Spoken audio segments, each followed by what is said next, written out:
Today we're going to talk about Sankhya Yoga, Chapter 2. Sanjay said, Lord Madhusudan addressed Arjun, who was wallowing in pity and shedding tears profusely. Sri Bhagavan said, From where have this weakness come, O Arjun? That too at this hour of danger? It does not befit an Aryan like you who has lived a life of values. This will bring you neither good reputation nor heaven. Do not fall prey to this weakness, O Partha. O Parantapa, give up this unmanliness and rise to the occasion to fight. Arjun said, O Madhusudan, how can I possibly attack Bhishma and Drona? How can I shoot arrows at those who I have worshipped? Tell me, O killer of demons. I'd rather live a life of begging than killing my elders, my teachers, however covetous they may be. After killing them, worldly pleasures will have no significance, tainted with their blood.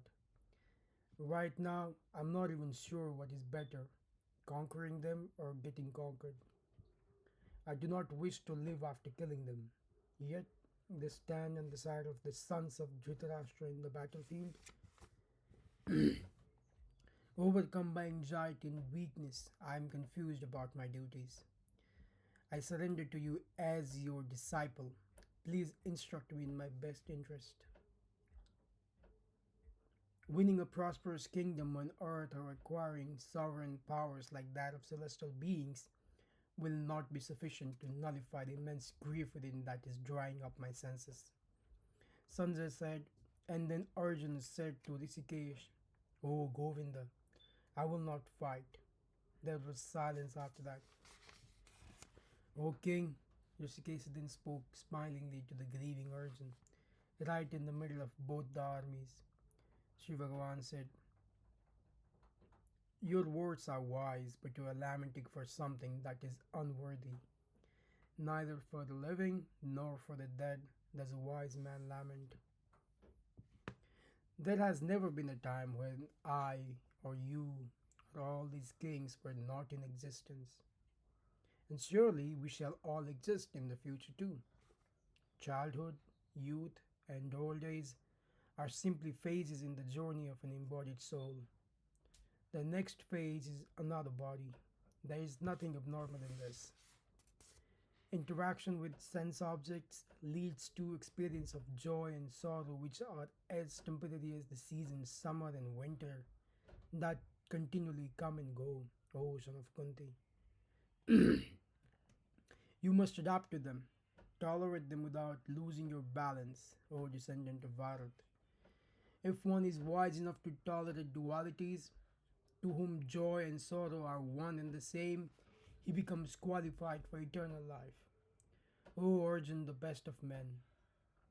That which is temporary is not the ultimate reality because the ultimate reality is unchangeable and indestructible. This is the conclusion derived by the wise who have pondered on the subject at length. Imperishable and indestructible, that is the nature of the soul which pervades the body. What can be destroyed is the external body housing the imperishable and indestructible soul. O descendant of Bharat, arise and fight. In ignorance, one may think that a soul can slay another soul, or a soul gets slayed by another soul, but in truth, the learned know that the soul neither kills nor is killed. There is no birth or death for the soul, nor does it ever cease to be. It is birthless, ageless, eternal, without a beginning or an end. Even with destruction of the body, the soul is not destroyed. Knowing the soul to be birthless, deathless, and indestructible, how will you kill anyone? Or how will anyone be killed, Parth? Just as we discard old, worn out clothes, the soul casts off worn out bodies to enter a new body at the time of death. A body is for the soul what clothes are for us. The soul cannot be wounded by any weapon. It cannot be burnt by fire, nor moistened by water, nor can it be blown away by the wind. The soul cannot be broken, burnt, dried, or dissolved. It is eternal, unalterable, immovable, and indelible. It is without a beginning. Knowing that the self is invisible, inconceivable, and unchangeable, you should not lament for the body. Even if you wish to believe that the self undergoes constant birth and death, there is still no reason to mourn for it, O mighty Amdarjan. Because those born will certainly die one day, and those who die will certainly be born again. Why then grieve over it? All created beings are unmanifested before birth and after death. They manifest only during life. Why then grieve over it, O descendant of Bharat? For some, the soul is amazing to see, for some, it is perplexing to hear, and for some, it is a mystery when described. No one has really been able to decode the soul as yet. Do not grieve for any living being because the soul dwelling within the body is immortal. As a warrior, your duty is to fight without fear. There could be nothing more righteous for a Kshatriya than to fight against injustice and adharma. Fighting a battle opens the gates of heavenly abode for warriors. O Parth, an unsought opportunity like this should make you happy. If you still refuse to fight this dharmic battle, you are sinning by not performing your duty. You will lose your reputation too. People will call you a coward. Dishonor is worse than death for a respectable person like you. Brave warriors who revere you now will assume you left the battlefield fearing for your life. They will lose all respect for you.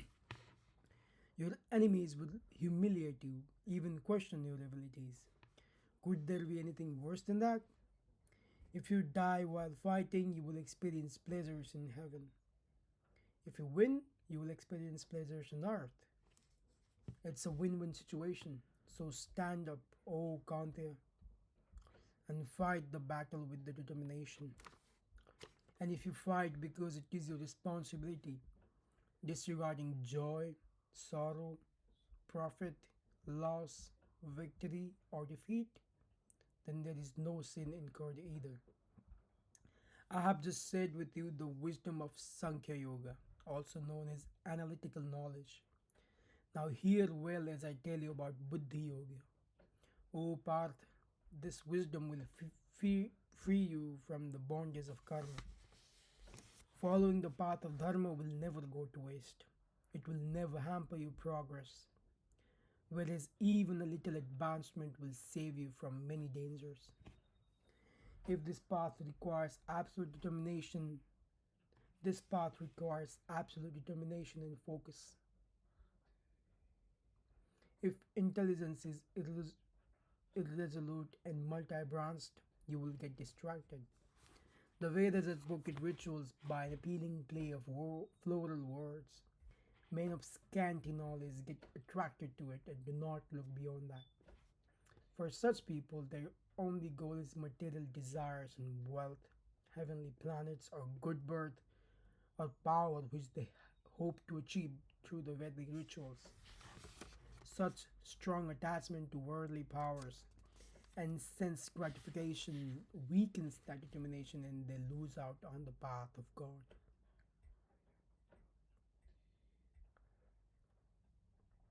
The Vedas revolve around the three modes of material nature, the gunas. But you, Arjun, you have to rise above the gunas. You have to free yourself from the complexities of the material world and be fixed on the self alone. Just as a big lake can minimize the importance of a small well, so does the knower of the absolute truth, proficient in scriptures, serve better than the Vedas. Although you are eligible to perform your duties of a Kshatriya, you have no right to the result of that action. Remember that you are not the cause of that result and still you cannot shy away from work. O Dhananjaya, fix your mind on duty without any thought of resulting success or failure. What? And achieve this steadiness of yoga. Choose to act on the basis of disciplined intelligence rather than the desire for enjoyment Only the miserly cling to the fruits of action, O conqueror of wealth. Therefore, practice yoga, the art and science of working without attachments. Only that can free you from good and bad reactions. Endowed with yogic wisdom, the wise decline the fruits of their actions which bind them to the cycle of life and death.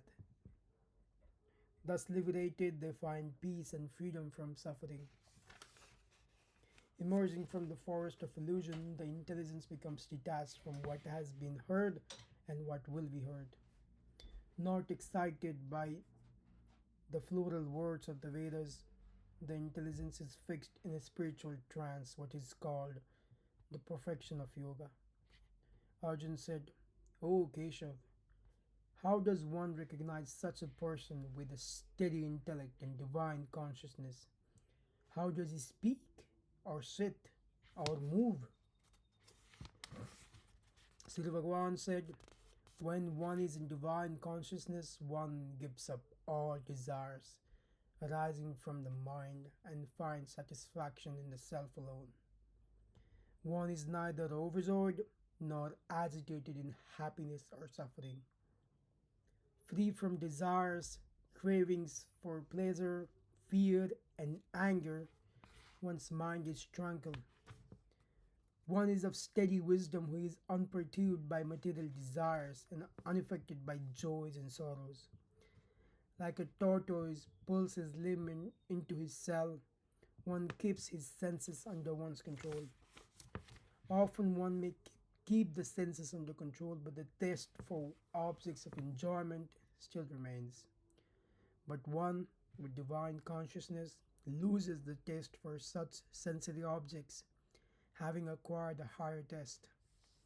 But the sensory objects, being immensely powerful, can even drag the mind of such a person who has the ability to discriminate.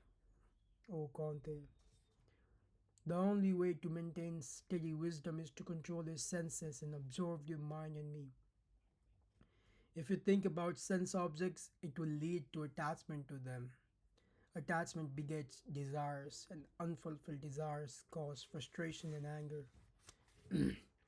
Anger compounds delusion.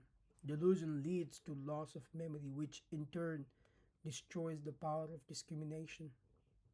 Loss of discrimination means loss of self and falling to material consciousness again. Self control over desires and aversions can attract God's grace. God's grace can end all sorrow, and the resulting peace fixes the intelligence on God. Only a disciplined person can control his senses and mind, have a clear intelligence, and contemplate on God. Without contemplation on God, there can be no peace, and without peace, there can be no happiness. If the mind hankers for fulfillment of a desire, any of the wandering senses can carry away the intelligence as easily as the wind blows away a ship from its course in the sea. Only by withdrawing your senses from the sense objects can you be fixed in transcendental wisdom, O mighty armed. What is darkness for ignorant beings is daylight, a time of awakening for those with self control. What is daylight for the ignorant is the dark of night for the sages who see. Just as the rivers entering the ocean cannot disturb the ocean in any way, desires entering the mind cannot disturb the steady mind of a sage. Peace comes to one who gives up all desires for self enjoyment, gives up his ego, gives up greed as well as the sense of ownership.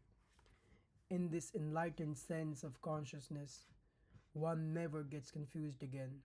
Oh Partha, if one attains this consciousness at the time of death, one gets liberated from the cycle of birth and death, and all suffering enters by entering and all suffering ends by entering the spiritual abode of God. This was the end of chapter 2, Sankhya Yoga. Next, we'll move on chapter 3, Karma Yoga.